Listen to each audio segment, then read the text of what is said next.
ನಮಸ್ಕಾರ ವೀಕ್ಷಕರೇ, B News nation ಕನ್ನಡಕ್ಕೆ ಸ್ವಾಗತ. ನಾನು ಶುಭಾ ಹತ್ತಳ್ಳಿ. ಡಮಕನಾಳ ಬೀರಲಿಂಗೇಶ್ವರ ಜಾತ್ರಾ ಮಹೋತ್ಸವ.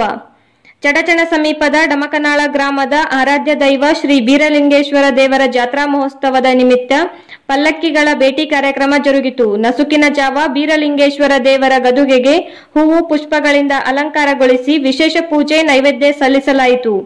ನಂತರ ನಿಂಬಾಳ ಗ್ರಾಮದಿಂದ ವಾದ್ಯ ವಾಲಗ ಮೇಳದೊಂದಿಗೆ ಗ್ರಾಮದ ಪ್ರಮುಖ ಬೀದಿಗಳಲ್ಲಿ ಮೆರವಣಿಗೆ ಸಾಗಿತು. ಜಾತ್ರಾ ಮಹೋತ್ಸವದ ನಿಮಿತ್ತ ಸಾಯಂಕಾಲ 4 ಗಂಟೆಯ ಸುಮಾರಿಗೆ ಗ್ರಾಮೀಣ ಸೊಗಡಿನ ಪೈಲ್ವಾನರ ಜಂಗಿ ನಿಕಾಲಿ ಕುಸ್ತಿಗಳು ಜರುಗಿದವು. ನಂತರ ಐದೂರು ದೇವರ ಪಲ್ಲಕ್ಕಿ ಭೇಟಿ ಕಾರ್ಯಕ್ರಮ ಜರುಗಿತು. ಈ ಜಾತ್ರಾ ಮಹೋತ್ಸವದಲ್ಲಿ ಸಾವಿರಾರು ಸಂಖ್ಯೆಯಲ್ಲಿ ಭಕ್ತರು ಪಾಲ್ಗೊಂಡು ತಮ್ಮ ಹರಕೆ ಪೂರೈಸಿ ಆಶೀರ್ವಾದ ಪಡೆದು ಪುನೀತರಾದರು. ಇದು ಚಡಚಣದಿಂದ ಹಸನ್ ಮಕಾಂದರ್ ಅವರ ವರದಿ.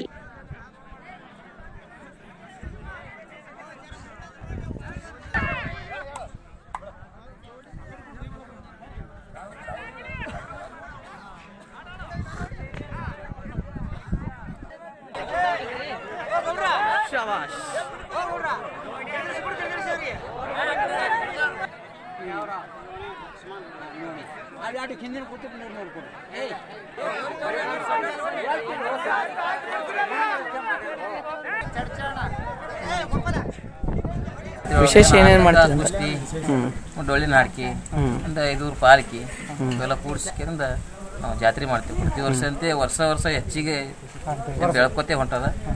ಮುಂದೂ ಬೆಳಿಲಿಕ್ಕೆ ನಾವು ಅನುಕೂಲ ಮಾಡ್ತೀವಿ. ಆದಷ್ಟು ನೀವು ಹೆಲ್ಪ್ ಮಾಡ್ತೀವಿ. Okay, thank you. ನಿಮ್ಮ ಹೆಸರು? ನಮ್ಮ ಹೆಸರು ಅಪ್ಪಗೌಡ ಪಾಟೀಲ್ ಅಂತೇಳಿ, ಗ್ರಾಮ ಪಂಚಾಯತಿ ಮೆಂಬರ್. ಓಕೆ. ಪ್ರತಿ ವರ್ಷದಂತೆ ಈ ವರ್ಷ ಯಾವ ನಮ್ಮ ಲಿಂಗ ಬೀರಾಣ ದೇವರ ಜಾತ್ರೆ ನಿಮಿತ್ತವಾಗಿ ಮತ್ತು ಪ್ರತಿ ವರ್ಷಗೊಮ್ಮ ನಾವು ಮಾಡ್ತಾ ಇದ್ದೇವೆ ಜಾತ್ರೆ. ಯಾಕಂದ್ರೆ ಕುಸ್ತಿ ಭೀ ಮಾಡ್ತೇವೆ.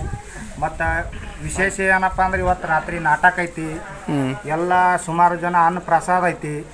ಎಲ್ಲ ಒಂದು ಒಳ್ಳೆಯದು ದೇವ್ರ ಆಶೀರ್ವಾದ ಎಲ್ಲರಿಗೂ ಇರಲಿ. ನಾವು ಹಾಗೆ ಮುಂದುವರ್ಸ್ಕೊಂಡು ಹೋಗೋಣ. ಎಲ್ಲ ಇನ್ನೊಂದು ವಿಶೇಷ ಏನಪ್ಪ ಅಂದ್ರೆ ಇವೆಲ್ಲ ಸುಧಾರಿಸೋಣದ ಸುಮಾರು ಈ ಸದ್ಯ ಅಂದ್ರೆ ಒಂದು 2,000 ತನ ಜನಸಂಖ್ಯೆ ಕೂಡಿದೆ. ಮತ್ತು ಆ ಕಡೆ ಸುತ್ತಮುತ್ತಿನ ಎಲ್ಲ ಪೈಲ್ವಾನರೆಲ್ಲ ಬಂದಾರ. ಮತ್ತು ಇನ್ನೊಂದು ವಿಶೇಷ ಏನಪ್ಪ ಅಂದ್ರೆ ಯಾವ ನಮ್ಮ 4 ಊರು ಪಾಲ್ಕಿ ಭೇಟಿ ಬಂದಿರತಕ್ಕಂಥದ್ದು, ಒಂದು ಸಿಗಣಾಪುರ, ಒಂದು ನಂದ್ರಿಗೆ, ಒಂದು ಹಾಡ್ಸಂಗ, ಒಂದು ಸಾತ್ಲಂಗಿ, ಒಂದು ನಮ್ಮ ಪ್ರತಿ ವರ್ಷದಂತೆ ನಾವು ಹಂಗೆ ಮುಂದುವರ್ಸ್ಕೊಂಡು ನಿಮ್ದೊಂದು 5 ಪಾಲ್ಕಿ ಹಿಡದೆ 5 ಪಾಲ್ಕಿ 5 ನಮ್ಮ ಊರದ ಹಿಡದೆ 5 ಪಾಲ್ಕಿ ರೀ. ಪ್ರತಿ ವರ್ಷದಂತೆ ಈ ವರ್ಷನೂ ನಾವು ಆಚರಣೆ ಮಾಡ್ಕೊತ ಹೊಂಟಿದ್ದೀವಿ. ನನ್ನ ಹೆಸರು ಚಂದು ಡಂಗಿ ಅಂತ. ನಾ ಇರೋದು ದುಮಕನಾಳೆ.